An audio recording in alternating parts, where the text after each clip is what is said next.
And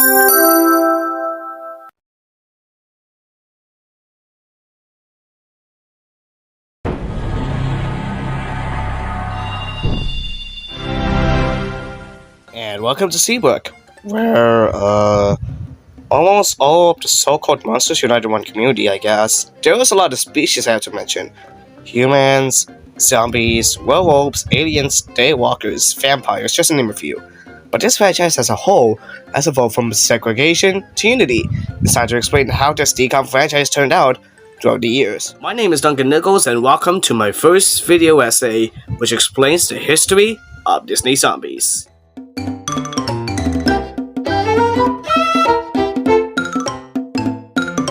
Before we get through the development of this Disney Channel original movie, let's go back to 2011, where the first signs of this franchise came into place, with an Unaired pilot. Interesting.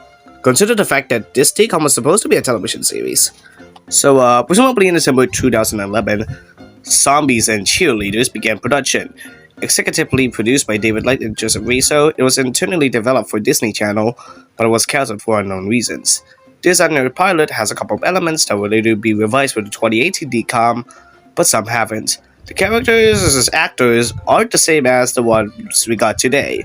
Zed is instead played by Luke Bernard. Maya Mitchell and John DeLuca will later star in Teen Beach Movie and its sequel, played Addison and Bucky respectively. And most notably, two characters aren't present in the final product. Two humans named Jerry and Bunny. The former was into zombie culture, while the latter is a cheerleader, similar to what the Aces did in the final movie. The looks of the characters, though, and even Seabrook High is different as well. But it's basically just a planned television series that didn't make it into a full season. The DCOM's full development began in 2017, almost 6 years after the failed 2011 pilot was pitched. Some of the creators behind the pilot, including executive producers Light and Rizzo, which became writers this time, reworked the failed pilot extensively, with Paul Homan directing and co-executive producing with Effie Brown. Hey guys, I have to apologize for this because I just noticed that Paul Homan wasn't even directing the whole film and the entirety of its production stage, but actually it was the director of Teen Beach Movie and its follow-up, Jeffrey Hernaday, which somehow got the wig of being director in this film. But unfortunately, in the middle of it, Hornaday just abruptly left. In the middle of filming. Yes, you heard it right. He was in the middle of filming Zombies and he just abruptly left.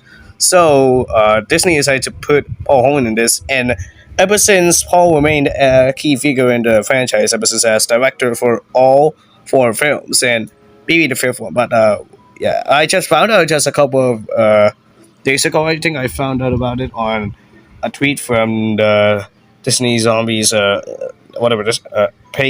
account. I think that was a fan account, but yeah, I just found out that right now, and it's very interesting to put it up. So apologies for this blubber, but with that out of the way, let's get back into the video. That is, you know what I mean. The cast got recasted, with Jerry and Bunny got axed. Production on the film began in May 2017. It was shot in Toronto in over 10 weeks. Milo Manheim got the role of Zed, while McDonnelly took on Addison. Bucky's role was taken by Trevor Jorgeman, while Eliza, a character already assisted at the pilot, was taken by Kylie Russell, which was her second time playing a character in a DCOM, and the last one was in Jump In which, yeah, let's face it, this was 10 years back, if you're looking at it. But anyways, the film was first reviewed when Descendants premiered on July 21st, 2017 through a teaser. A first look of the film, plus a music video for BAM, saw its reveal on October 27th during the premiere of Andy Mack. The official trailer was reviewed on January 6th the following year. On February 16th, 2018, Zombies premiered on Disney Channel. Let me explain the overall plot of the film, then I'll explain the aftermath of its premiere night. It began as 50 years ago at the planned community of Seabrook. An accident at the Seabrook power plant where a live soda was spilled at the control center, which resulted in an explosion which caused half of the population of Seabrook to turn into brain-eating zombies. Those that weren't affected constructed a wall to quarantine the zombies from the west of Seabrook in a territory called Zombie Town. The government later created bracelets for zombies called Z-bands that deliver soothing electromagnetic pulses to keep zombies from craving brains. In the present day, zombie students from Zombie Town transfer to the human high school Seabrook High, where suburban life is filled with uniformity, traditions, and pep rallies. Seth, playing by Randheim, introduced himself to the viewers as he walks them through life at Zombie Town. His sister Zoe, who can have a dog for some reason, and his father Zevin, while making plans to join the football team. On the other side of the fence, Addison, who is played by Donnelly, introduces herself to the viewers as she tells them of her cheer camp experience and reveals that she wears a wig to hide her naturally white hair since nothing will stick to it and the residents of Seabrook already gets a difference, and which that will be a huge issue into the third film, at least for now. So, yeah, about her natural hair. So we're going to explain that very soon. So stick around, folks. Her parents are Missy, who's the mayor of Seabrook, and her father is Dale, who's the chief of the Zombie Patrol, or Sea Patrol if you wanted to call it that, which keeps the zombies in line. She also has a cousin named Bucky, who leads her school's cheerleading team. The two respective sides of the town both dance in excitement for the first day, with Addison and Zed leading the groups. Addison then sent once into another aspiring cheerleader named Bree, just played by Carla Jeffrey, and they head to cheer tryouts, in which they were led by Bucky Buckingham, played by Trevor Dorman, and his cheerleading team, which includes the so-called ACs, which comprise of Stacy, Tracy, and Lacey, where they dismiss and humiliate other prospective cheerleaders, which afterwards Addison became part of the team, and so did Bree. Addison and Zombie met in a zombie safe room, and they start talking. But when Addison realizes that Zed is a zombie, she punches him in the face, but immediately regrets it, and the two became friends and soon fall in love. The star-crossed lovers who were not supposed to be together keep their love a secret, but Seth's friends Eliza, played by Kylie Russell, and Bonzo, played by James Godfrey, come to know of it soon. To win football games, of course, yes, and I mean to say that Seth makes Eliza hack into his seabed to make him a little more zombie. This leads to severe pain on his wrist and rashes on that area. Bucky becomes jealous and says getting more attention than him, and makes sure Addison and Seth can talk. So, what happened? The pair find some time together and where they first met the zombie safe room and wonder about their future and when their blooming relationship could be normal. Addison instead invited by Seth to attend the zombie party in Zombie Town with Eliza and Bonzo right after success of wins for his football team, which is kind of interesting. And during the trip there, Addison meets Zoe, who mentions that Zoe can have pets, which is basically a fact because zombies can eat their animals' brains, you know. But anyways, Eliza takes Zoe home, while Addison and Seth share a moment in the zombie park, which is basically a light garden for some reason. Before the pair can kiss, the party is crashed by the zombie patrol as the zombies were past curfew, and Addison is taken home by a zombie patrol member, Gus. At home, Missy and Dale find out that she has a new crush and advise her not to do any cheering until they know who it is, not knowing that the crush is on a zombie. On the big football match day, Addison tells Zed, who was discussing human at that point, about her parents wanting to meet him, but insists that they would never accept Zed. Bucky finds out about Zed's Z-band hack and has his AC steal Eliza's laptop to hack the Z-bands. Before the homecoming game, Addison insists to her parents that they don't want to meet her date, but is surprised when Zed shows up on her doorstep looking human. Yes, which is kind of an interesting way because I don't know why, but he looks basically like a human, so interesting.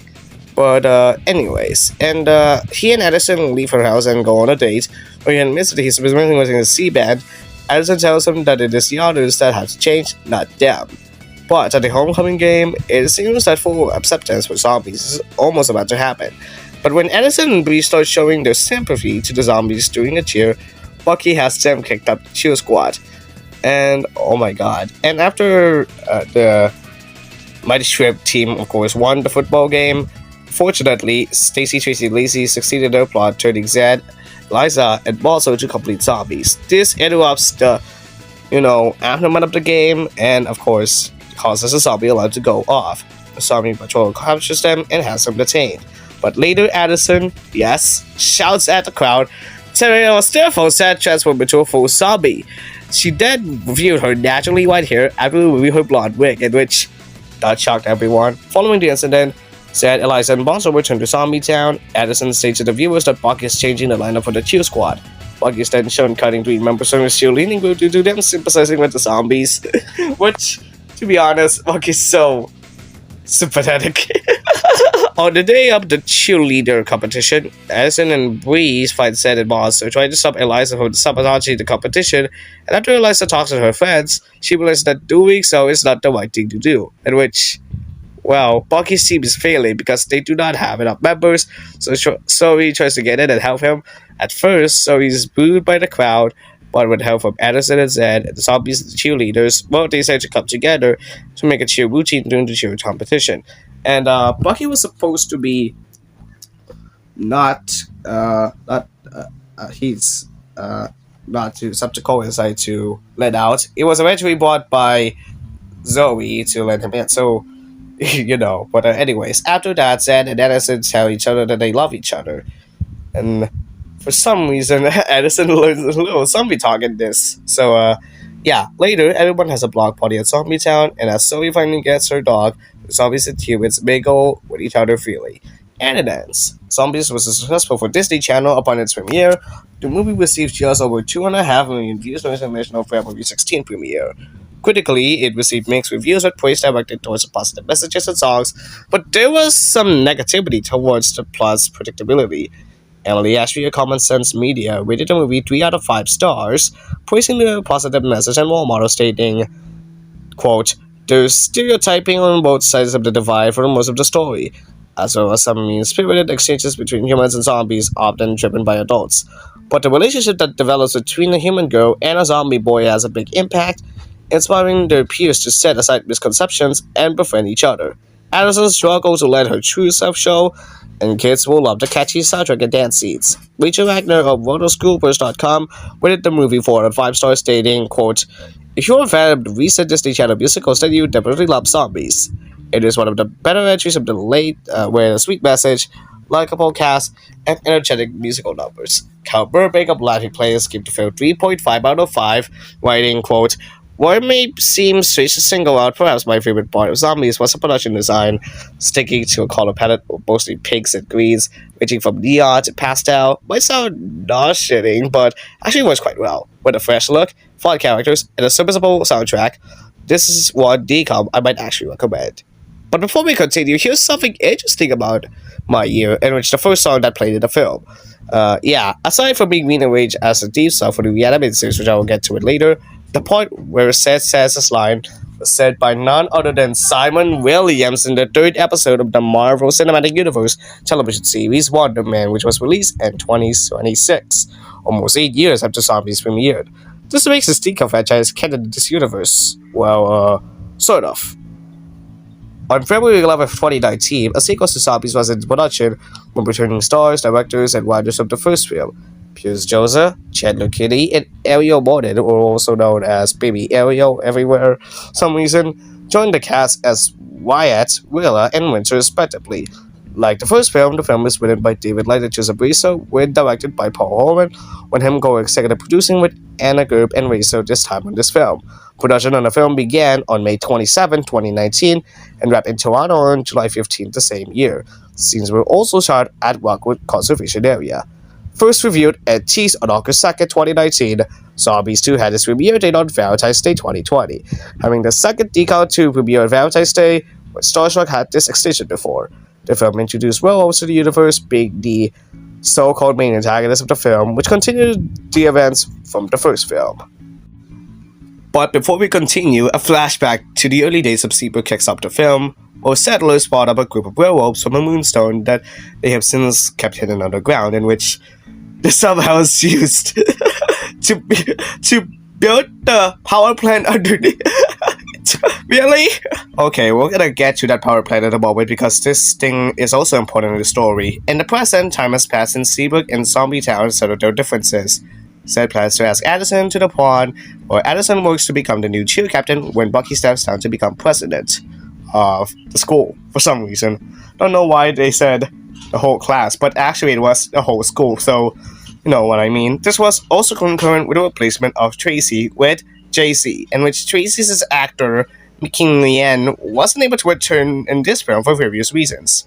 So, yeah, due to a road incident caused by Seth's proposal, the bus carrying the cheerleaders crashes into a nearby forbidden forest, where Addison and the cheer team saw the werewolves. When they get back to Seabrook, the whole town went in panic mode, and Mayor Missy brought back the anti-monster laws as a result. This notably means that the zombies cannot go to prom, but they still go to school for some reason.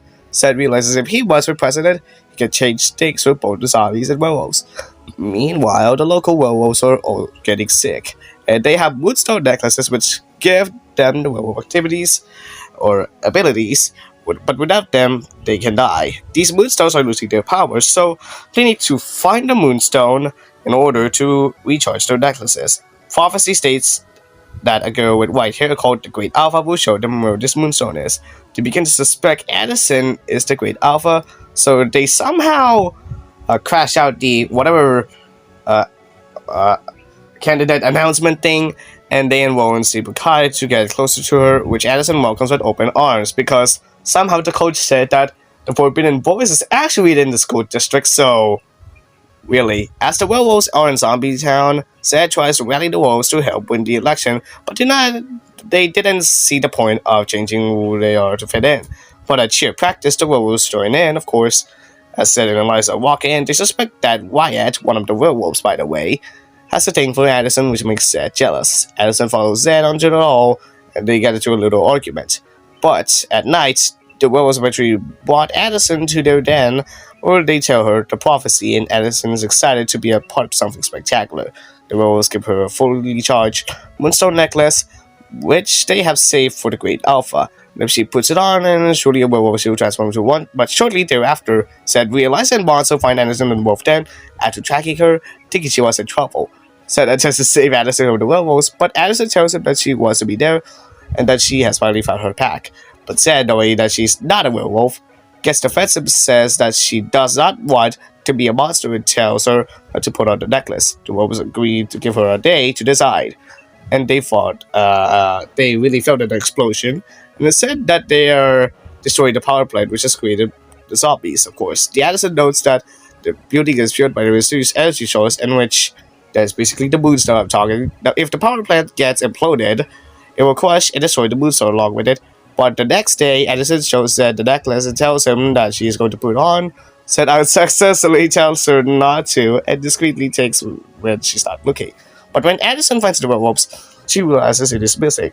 And because of this, well, the werewolves decide to cut ties with her for no reason. So whatever this thing is, but yeah. Zed goes to his presidential debate against Bucky. He was over to humans, but when the event shows out to Addison's Moonstone, Zed becomes a full zombie. Everyone runs away screaming, which causes Zed to lose the election.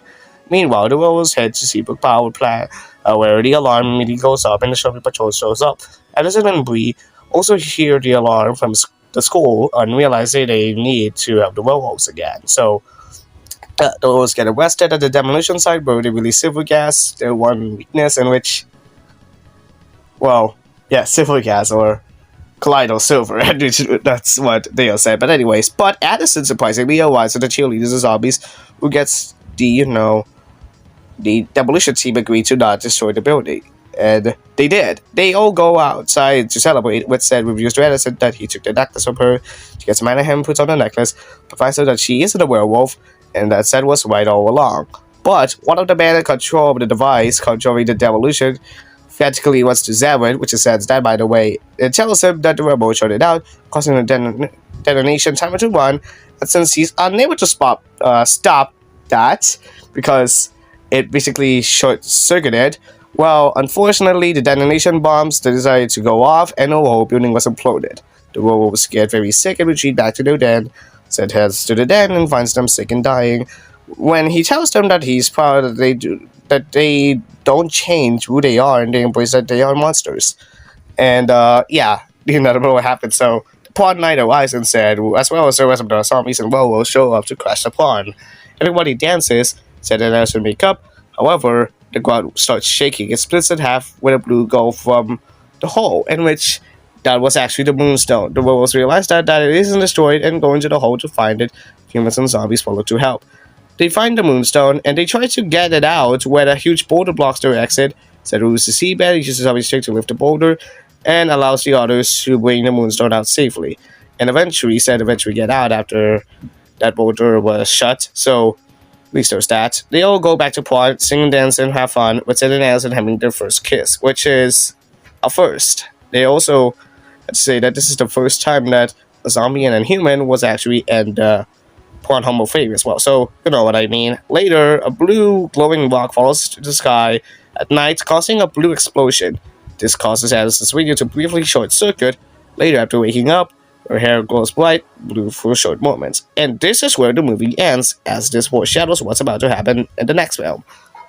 Yeah, so let's just move on with that. So, Emily Ashby of Common Sense Media rated the movie 4 out of 5 stars, praised the film for the depiction of tolerance and understanding as positive messages, found the characters portrayed by Mannheim and Donnelly to be a positive role model, and complimented the educational value for the film's approach on social emotional themes such as body possibility. Richard Back to Rotoscopers.com gave the film a 3 out of 5 star rating, praised the performances of the cast and the chemistry between the two main leads, Zed and Addison, while complimenting the musical performances. On Rotten Tomatoes, a shocking 100% of 5 critics' reviews are positive, somehow with an average rating of 7.5 out of 10. During its premiere on February 14, 2020 at the 8 p.m. time slot, Zombies 2 attracted a total of 2.46 million viewers, with a .52 rating for people aged 18 to 49. The sequel actually performed better than the original among young adults between 18 and 49 years old, as well, so you know what I mean. Also, here's another fun fact for you. Well, Meg Donnelly and Chandler Kinney are basically, you know, they're basically 8 days apart of their birth, for some reason, of their birth date. Meg was born on July 25th, while Chandler was born on August 3rd, both in the year 2000. So, this makes them a little sense, but interesting. But anyways, and let's move on now, so who knows. Hey there, sorry to interrupt, but I just want to let you know that according from my data, between February 17 and March 16th of this year, 97.9% of you who watch my videos aren't subscribed to this channel yet. So, if you wanted to see more of my content just to share to you guys, please like this video, comment if you have any suggestions what should I do next, subscribe to this channel and also to my ESCDN channel where I usually upload Eurovision content, and hit that bell. And you can also find my socials at my link tree. You can also find my X, Instagram, and Deviant art accounts where I also post some, you know, promotions and artwork, some stuff. And now, with that out of the way, let's get you back into this video that you're watching right now. Set between the events of Zombies 2 and 3, Zombies, Addison's Moonstone Mystery is a series of animated shorts premiered on October 16, 2020 on Disney Channel. This series follows Addison, Zed, the zombies, and fired up for their next school year, and Addison feels she needs to find her quote-unquote missing piece. Her answer might come to her when she encounters a mysterious new girl, which was later going to be a vampire named Vanna, who harbors a dark secret about her heritage. The second season then reached out to Zombies. Addison's Monster Mystery was aired on October 1st the following year, the same day the Ghost and Molly McGee premiered. And as the events progresses, Addison is hosting the Halloween Fall Ball and going above and beyond to make it extra spooky fun. After giving the Shrimpy costume a makeover using some songs from the Wolf Den, mysterious power brings the costume to life like it's Frankenstein's monster, as Monster Shrimpy begins terrorizing everyone and smashing everything in its path. Zed and Willem will need to work together with Addison and save the Fall Ball and Seabook itself. The animation design of the characters are closely modeled after their live-action counterparts, and to also take some inspiration from the Zombie storyline as well. The animation as well seems to also be taken from the animated prologues of both preceding films. On March 22nd, 2021, a third film, eventually titled Zombies 3, was announced, with filming set to take place in the spring and once again Toronto, Ontario. Milo Mannheim and Meg Donnelly played the roles of Zed and Addison, alongside them becoming co-producers. Paul Holman served as a director, while Bloor Street Productions served as a production company which carried over from the previous film. David Light, Joseph Bezos, Stanford Rao, and Resonating Entertainment served as executive producers. On May 19th, it was announced that Matt Cornett, who is best known for High School Musical, the musical The Series, Kawa Tantao, and Terry Hoover cast in the film, and the respective roles of Alan, Ali, and Aspen, which introduces aliens in the franchise. Most of the cast of the previous film, Kinney, Joseph, Martin, Chorchman, Jeffrey, Russell, Godfrey, and Foster also returned to respective roles as Willa, Wyatt, Winter, Bucky, Bree, Eliza, Monzo, and Zoe respectively. Yes, Kingston Foster is actually Zoe, so I forgot to mention her name. So got that point. Production of the film began on May 31st and wrapped in July, while the music video for "What Is This Feeling" was filmed in Los Angeles in September the same year. On May 20th, 2022, surprisingly, RuPaul joined the cast as the voice of the mothership, described in the official synopsis as quote-unquote a comedically passive-aggressive UFO. In which, yes, a lot of things I have to say about it, but anyways, but due to her pregnancy, Kylie was unable to film with the rest of the cast. The scenes were accomplished through only showing her torso up and shots and interacts with the rest of the cast through a robot body, which explains the fact that her character Eliza was working as a Sea Corps intern. Released on July 15th, 2022 on Disney Plus, and on August 12th for a last song edition on Disney Channel. Zombies 3 should be the conclusion to this franchise, which wouldn't be the case anymore. The film introduced aliens to Seabrook, and after the last cliffhanger, Zombies 2, werewolves, humans, and zombies coexist. Addison has been accepted to Mountain College, and said is pursuing an athletic scholarship at that college, and is hoping to join with her. The story begins at night, and there was a highly anticipated football game, but if they win, Cebu is going to have the first zombie or monster recruited, therefore bringing down the barrier for all other monsters. But just as the team is about to leave, and Mountain College is, whatever, I forgot what their name, but I think they're, registrar, whatever this thing is, decided to talk to said, a UFO causes a slightly disrupted energy source and the aliens invade. The aliens are here and, unbeknownst to the town, they're here to locate an interstellar map to Utopia, a perfect new home for their species. To cover up their real purpose, they claim to be here to compete in the national cheer-up which Addison previously had organized. While an interrogation at the Sea Patrol building, Aspen finds a loophole so Zed can get into college. The werewolves are extremely distrustful of these intergalactic newcomers. The aliens decide to settle to Seabrook temporarily. So, the aliens interrogate the werewolves and scan their minds with their luminescences, in which that basically scans anyone's mind, so you know what I mean. Eliza, who is currently interning at Sea Corp, which creates the sea bands and whatever zombie tech it is, helps Ed with his exceptional scholarship, which is what Aspen has discovered earlier. The aliens beat Zed's records, both athletic and academic, and lower his chances of entering college. Zed, in return for the aliens altering his report card, helps the aliens identify the Moonstone. Aspen meets Addison, who revealed that they are in love with Zed. This scene is, of course, where the instrumental for "What Is This Feeling," which was meant to be the lost song, plays in the background. But at cheer practice, the cheer team strutted after witnessing the aliens practice their cheer, in which, let's face it, this was high five, whatever I call it. But anyways, meanwhile, the aliens inspect the Moonstone, scanning it for coordinates. They learn that the Moonstone interferes with their alien powers and still for a leader to them. So, and they take a risky move as they're almost caught by the werewolves. And they head home to their mothership, politely for some reason, where Zed helps them with his knowledge of Seabrook, whereas Addison's mistakenly being dumped to the mothership, in which they'll be explaining why that happened. Aspen, Allie, and Alan reveals their true reasons for arriving in Seabrook, but after fixing and watching the scouts' logs, they discover that the scout is none other than Angie, which was Addison's maternal grandmother, which was shocked because, you know what I mean. But anyways, Zed is nervous for his home college interview, which is the last thing he needs to overcome before figuring out if he's accepted in Mountain College or not. Addison's alien powers cause him to zombie out during his interview, and manages to say a few words to his interviewer before she leaves. Addison's questions her identity as an alien, asking her mom about her grandma. But as this goes on, the wolves and Bucky discover the real reason that the aliens are in Seabrook, and in the process, Wyatt's crush on Eliza is revealed awkwardly somehow. But anyways, three of aliens suspect that the Seabrook Cup, which is a trophy Angie created, now awarded to the winning team of the cheer-off, which is crafted with materials from their homeworld, is their map home. Addison discovers the same thing soon after and realizes he to do aliens with it, or she does. The videos then alert the Z Patrol about the aliens' suspicion that Zed, being absent to college, realizes that the Z Patrol coming to arrest the aliens and races him to stop them and committing the competition. That extraterrestrial team, of course the aliens, is disqualified, leaving Addison being their only chance to make it into Utopia. The Seabrook Mothership are victorious at the competition and won. And unfortunately, that would be a little more innovative because the werewolves crashed into the Tube Pavilion and spilled a reality about the intergalactic invaders.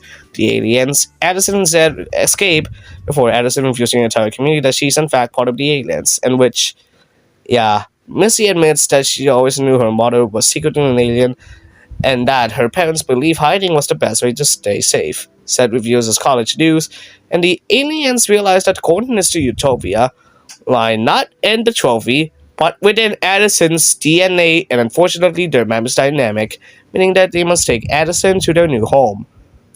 And Addison agrees to go, although she is conflicted with her decision, but must go to Utopia. Sid offers to go with her, but it is impossible as he would be fired by the Stardust energy within minutes. The next morning, Addison prepares to leave with the aliens when her parents arrive. Missy then reveals that her blonde hair is actually a wig as well, and her natural hair was white, similar to what Addison did in the first film. Addison states her mom is beautiful, and Dale said that he does not care what planet they're from. Missy and Addison are his family no matter what. The aliens' ship is critically damaged, so the werewolves over their Moonstone. Eliza states that they could filter the Moonstone's energy through their sea bands. Set risk it by interfering with the power of the aliens, and the Moonstone nearly dies but manages to push through. And as the auto races to the exit before it releases it to space, Addison and Zed share one last kiss before he's beamed back to Earth. And you know what had happened. So a few days later, in a world without Addison, the city is broken-hearted and desolated, but they still have some pride as they have to prepare for the graduation. Yep, and the group celebrates graduating high school as the aliens compute the coordinates. Addison shows that the other aliens how they need conflict and harmony in order to evolve, showing them clips from the last two movies on the mothership. And, you know what I mean. But after thinking it through, Addison realizes where her grandma Angie wanted her species to reside. And realizing Utopia is Earth for some reason, the quartet paved the way back to see where said, Bree, Willa, Winter, Wyatt, Bonzo, Bucky, and the AC celebrate Addison. The aliens return, and afterwards, the aliens fully moved into Seabrook, along with several other monsters and creatures, like including vampires and mermaids. Seabrook, the perfect haven for monsters, in which, let's face it, these two will also be imported in this storyline in a moment, but we're going to explain it very soon. But anyways, as they celebrated in a mid-credit scene, Bucky is shown activating the mothership for launch as he jets off to outer space, aiming to bring you to the far reaches of the galaxy. But can we assume that even if he did die, I don't know what just happened, but I don't know why he decided to do that. But eventually he was brought back after Aspen was at senior year in the reanimated series. Don't know why Bucky did that. Web Media, which tracks viewership data for more than 21 million worldwide users of its TV time, and reported that Zombies 3 was the fourth most streamed film in the US during the week of its release. News and Media Research, which records streaming viewership on certain US television screens, calculated that Zombies 3 was the seventh most streamed film with 332 million minutes viewed between July 11 and 17th of the same year, which is 2022. On Rotten Tomatoes, though, 75% out of the 8 critics' reviews are positive, with an average rating of 6.3 out of 10. So Chakraborty of Sportskeeda, I have to butcher this, found Zombies 3 to be a solid finale in the Zombies franchise, praised the film for its depiction of love, acceptance, and equality, applauded the soundtrack to the film and across its songs like the chemistry between the characters, and complimented the premise involving extraterrestrial characters. Duncan decided to praise the music and the choreography, stating that the songs managed to be appealing, and complimented the film's message dealing with acceptance and inclusion while finding the film colorful, garish, and sometimes nonsensical. Jennifer Cream of Common Sense Media rated the film 3 out of 5 stars. Praised the presence of positive messages and role models, citing diversity, equality, and inclusion, and complimented the diverse representations.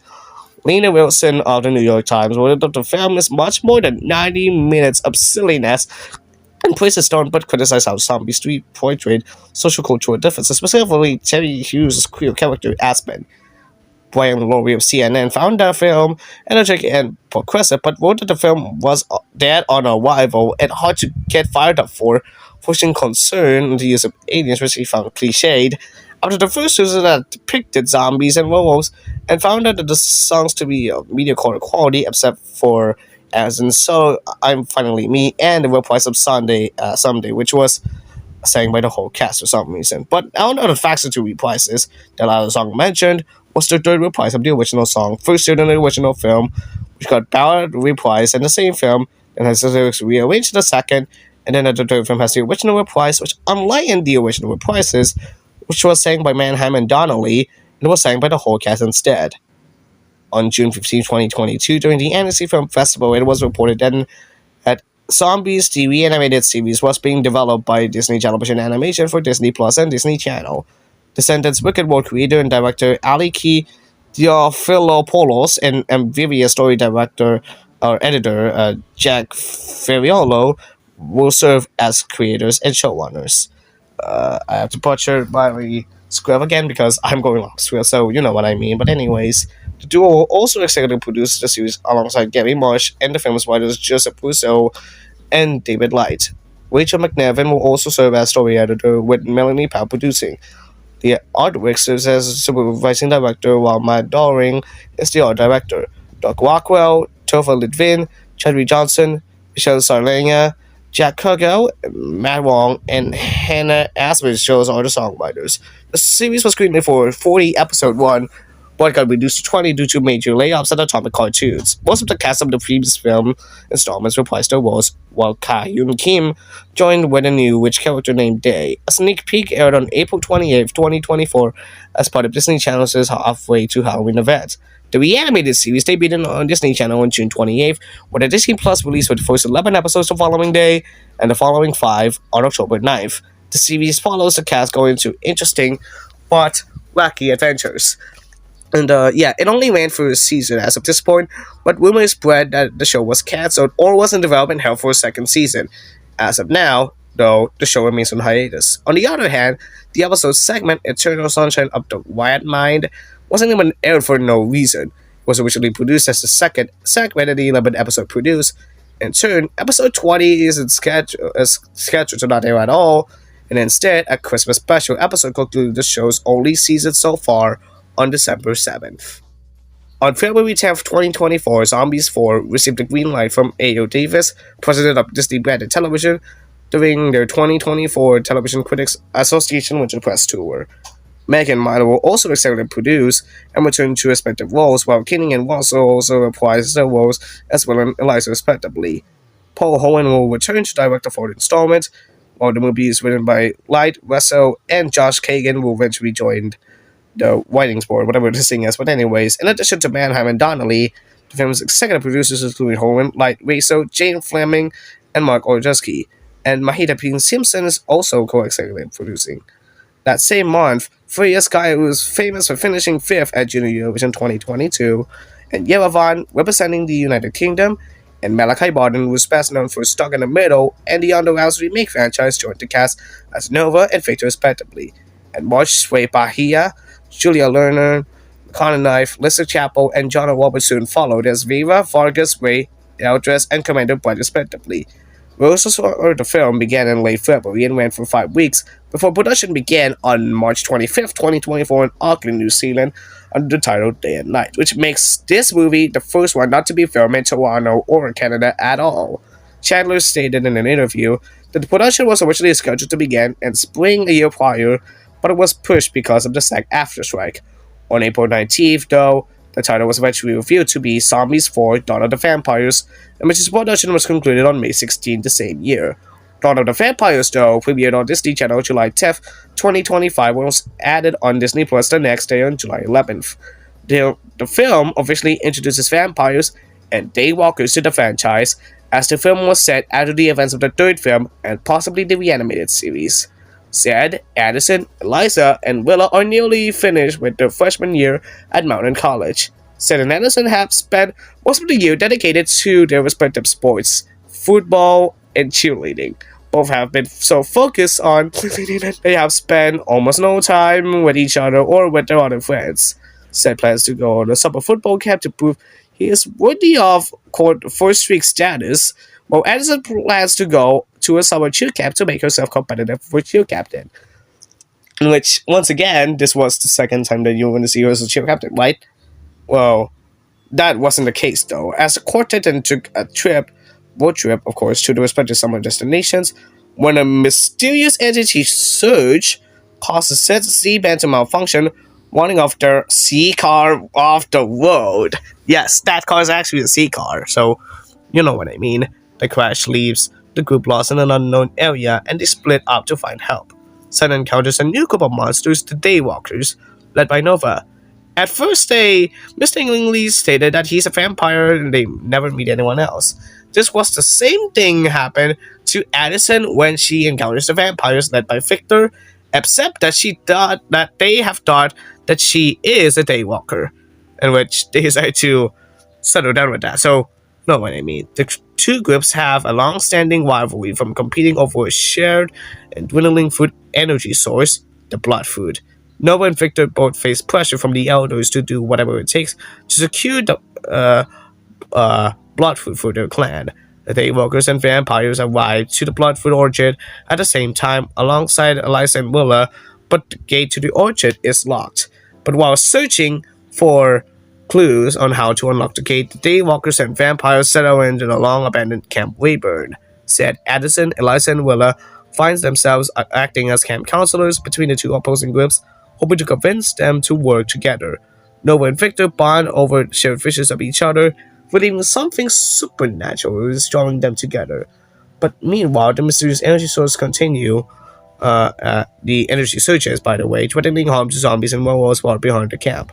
The daywalkers and vampires slowly began work together and are ultimately able to overcome their differences and open the gate to the Bloodfoot Orchard. However, when the elders arrive, they are shocked to see the two working together and inadvertently burn half the orchard down. The elders threaten war against each other and the two keep separate. Said Eliza and Willa discovered that the dying Bloodfoot woods are what is causing the dangerous energy surges. Nova and Victor believe that uniting their peoples as Moonstones will help heal the woods and stop the energy surges, but they are fearing bringing the Moonstones together would be an impossible task. Addison and the Weekend said, pass the torch and encourage them to make the impossible possible. The Daywalkers and vampires worked together before their elders leaders fought, and Nova and Victor were able to unite their Moonstones which heals the woods, stopping the energy surges and causing rapid growth of the Bloodfoot. Don't know what that sound is, but that was actually my neighbor. I don't know what's going on, but that was an accident. Ignore that, but anyways.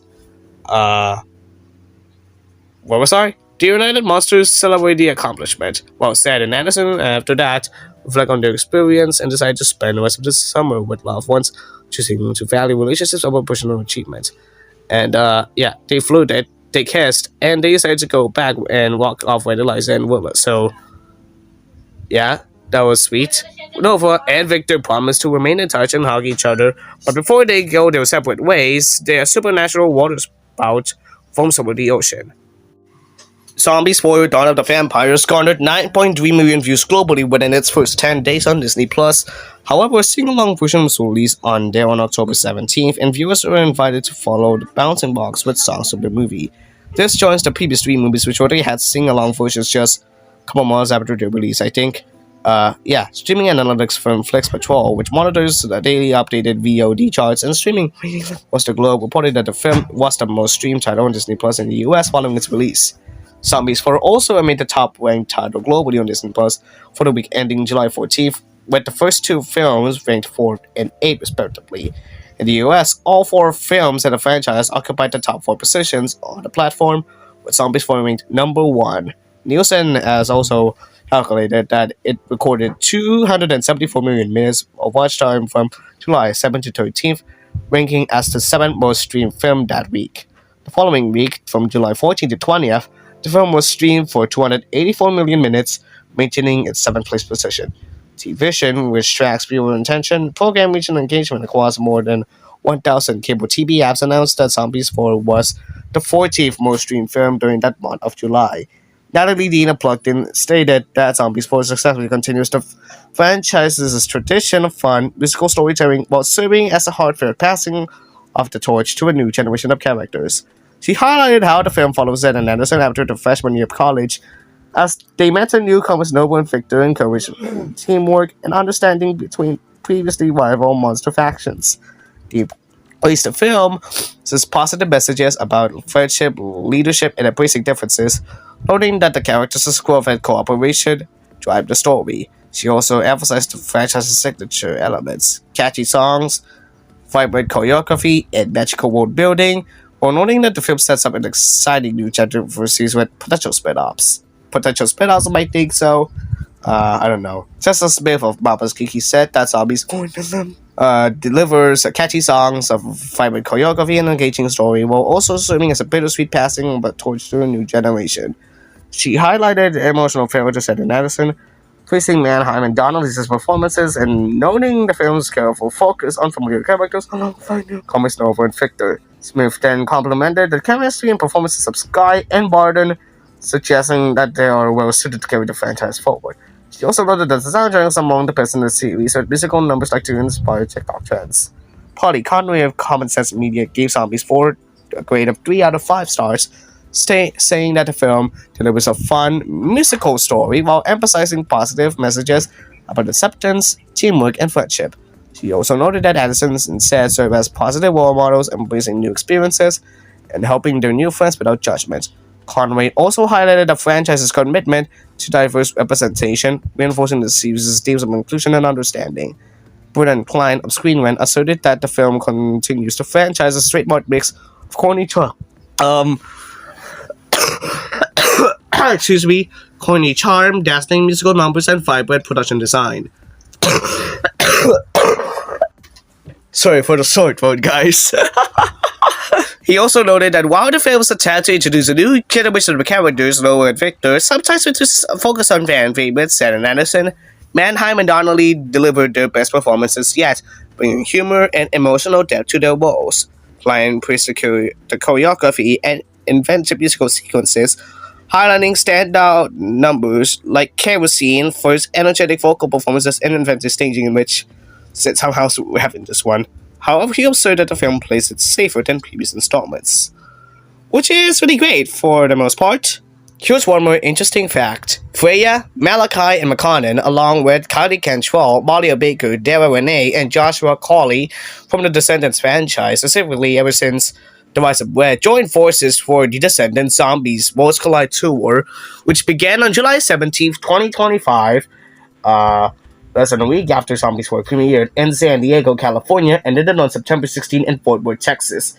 This concert tour was, in fact, the first one to be based on native franchises, and one of the concert tours to be existed based on an existing Disney Channel IP.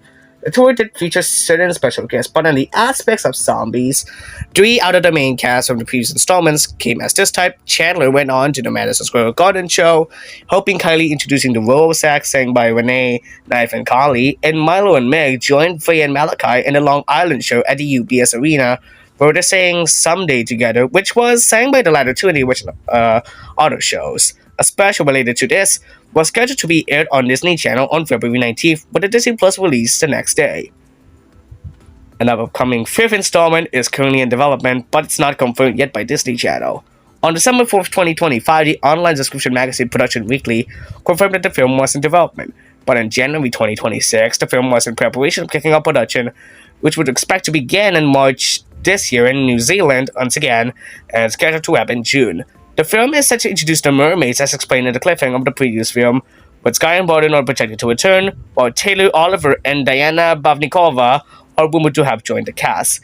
As of now, the casting is still ongoing, so you must keep yourself up to date with what's happening. Hello, it's me again, and yeah, that thing that I just said earlier, well, that wasn't the case anymore. I just said that before this was what we confirmed. But that will all be confirmed that on February 20th, you heard it right, February 20th of this year, the 5th installment will now be confirmed for a summer 2027 release. You absolutely heard it right, of course. This 5th installment is happening, and production might begin as planned, but it is of course, there's a couple information that you still need to know. So expect Freya and Malachi to return, of course, and a couple of creatives from the previous film. But not. But I don't know if either Milo or Meg or Chandler and Eliza would reprise on their respective roles. But I think the former two would still be executive producers. We still don't know yet. Depending on what Disney has decided or anything like this, we'll still wait for more information. Also, we do have some confirmation that, of course, the second leg of the Worlds Collide tour that I already mentioned earlier, which just had a concert special of some sort, which talks about behind the scenes look and some performances. Well, they have confirmed that they decided to return that for a fall 2026 start. This time now adding the cast of Camp Rock 3. Yes, you heard it right. As a result, it will now be called the Descendants Zombies Camp Rock Worlds Collide Tour, which would be interesting. But stay tuned for that. You're going to see more information on that very soon.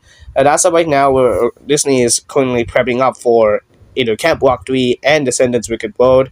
But still, we still can't wait for either of these two. But I think Camp Rock 3 would come out first because I think maybe a June release, hopefully. But we don't know yet. So with that, wish the production team to get to the production even more smoothly by the time production begins. So look forward to that. So with that out of the way, that's it. What I had to say about it.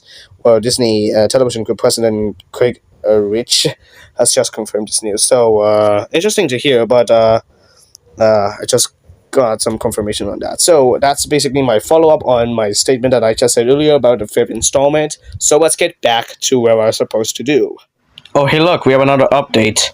March 2nd is where we finally had to see all of this. Of course, Zombies 5 has officially been confirmed by Disney Channel, and it's confirmed that Freya, Malachi, McConaughey, Sway, and Julian will be returning, plus Trevor as Bucky. So that means that Bucky will officially return to this film, after being absent in the fourth, for some reason. And we got 4 new cast members that have somehow joined the cast. We have the mermaids that will consist of Diana Babnikova as Pearl, which will be the so-called lead mermaid of some sorts. Taylor Oliver will play Finn, and Olive Mortimer will play Sandy. And because, presumably because we just wanted to keep the franchise name Zombies, well, why not add a zombies to the mix? Or zombie of some sorts. In this case, we have one, and that will be Z. That will be played by Emily Kostrici, which, as what they said, it would be Satz's cousin, and it will be a new transfer student onto, I think, Shady Side High or Sunny Side High. I don't know.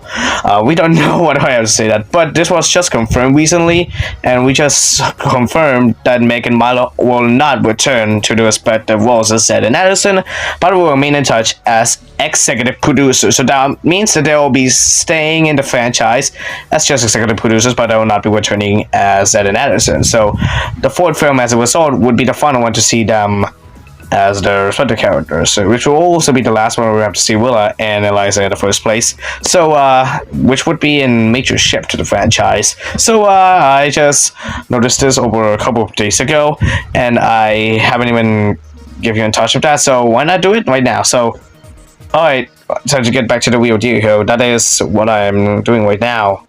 Oh look, we got the cast for the Worlds Collide Tour, like 2. Oh boy. No more Freya, unfortunately. Neither Kylie nor Molly. They're busy at this point. So instead, Sway just joined with the somehow she made it? Interesting. Also, look at this. Look.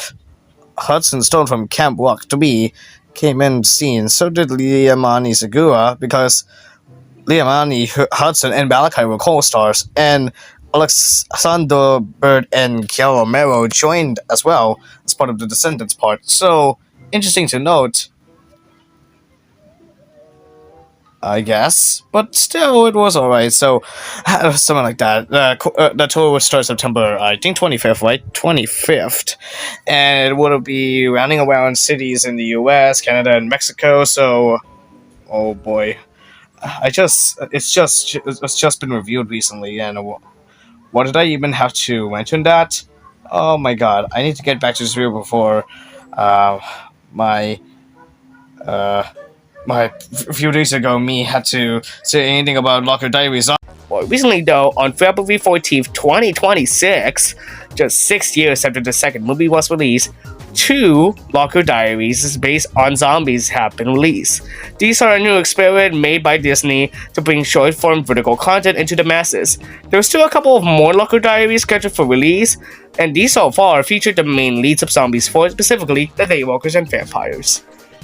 And that's what you need to know about the history of Disney zombies. From that failed pilot to the first film that talks about segregation, to adding werewolves, aliens, daywalkers, vampires, and now mermaids to the mix, and a very star-studded concert tour that I think it's planning for a comeback. We don't know, but we'll see about that. So keep yourself up to date because this franchise is gonna expand a little more.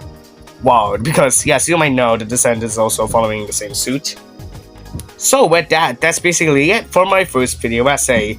I know there's a lot of context regarding to this, but that's too much. I had to give credit to most of the stuff that I took some info from Wikipedia, from fandom, and through every source that I could find. Well, yeah, but this is not basically, a typical educational project.